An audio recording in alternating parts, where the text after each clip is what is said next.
So today I'm once again doing my periodic look at the creative endeavours of independent filmmakers for both original films and fan films. And I've got a really interesting selection here. This first one was recommended to me by many of you in the comments.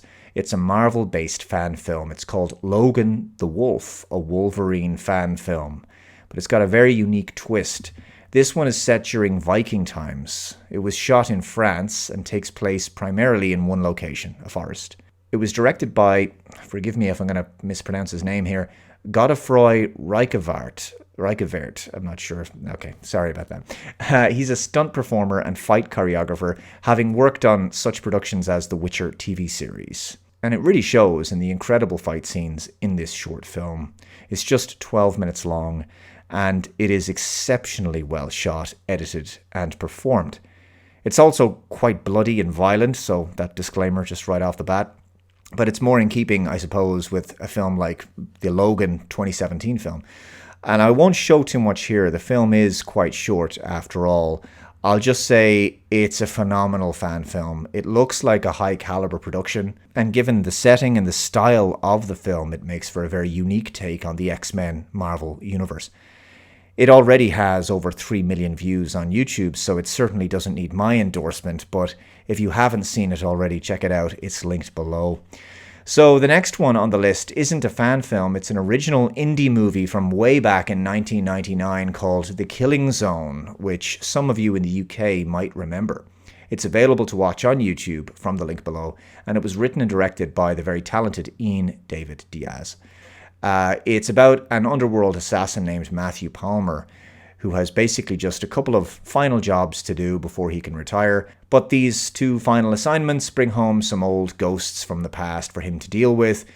There's really great acting in here. It is a low-budget movie, but it's also got great atmosphere, some genuinely funny, dark humor, and a lot of tension.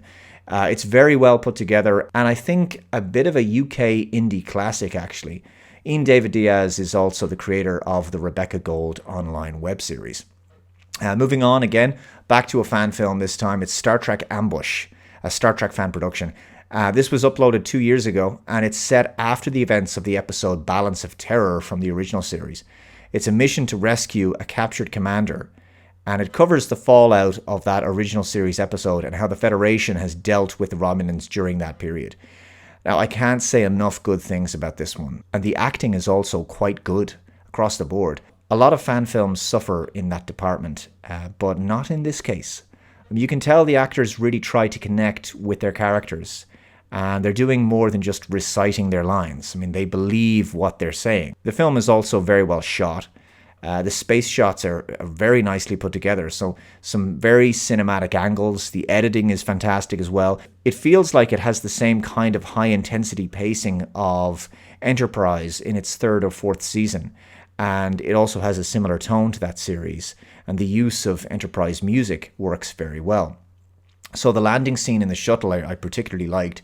The camera shaking and the filming, plus the visual effects, just really stunning. What I like as well is that there was an attempt to slightly update the visuals of the original series without departing too much from them. So you can see that in the choice of uniforms, which are a little bit Enterprise in some respects, but also some of the sets and the exterior designs of the shuttlecrafts, which evoke the original design cues of the original series, but just a little bit more detail there. So there's a great phaser shootout and a very well put together fight scene as well right at the end. The writing is really good, right? It just feels like this is a proper Star Trek story in terms of writing, and the dialogue is exactly what you'd expect from an official Star Trek production. This is well worth watching. It's 20 minutes long, so check it out. Linked below again. Now, we've done a Star Trek fan film. Let's move on to a Star Wars fan film, because right now, Star Wars could use all the goodwill it can get. This is called Vader, Pull to the Light. It's quite new, actually. It just came out on May the 4th, a suitable date indeed. It's directed by Holden Harmon and is set between Empire Strikes Back and Return of the Jedi. So I watched this and I go, how is this a fan film? I mean, it is incredible quality. The visual effects, the CG environments, as in the CG sets, work really well. Absolutely off the scale. The ship detail is immense. The green screening, the lighting, it's all very professional. There's no low budget look here at all. One or two shots, you'd go, okay, this looks like a fan film, but easily 95% of this film looks absolutely very, very high production. If this was released as a 20-minute official Star Wars short film, I think many fans would be very happy.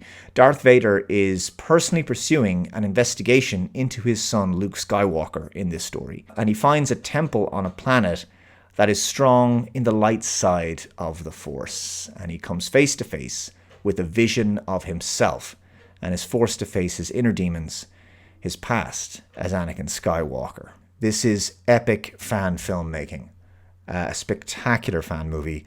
I cannot recommend this one high enough. If only official Star Wars now under Disney could be as thought-provoking and meaningful as something like this.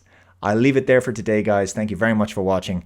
Let me know your thoughts in the comments below, and you can include your recommendations there as well. Take care. I'll see you next time. Bye-bye.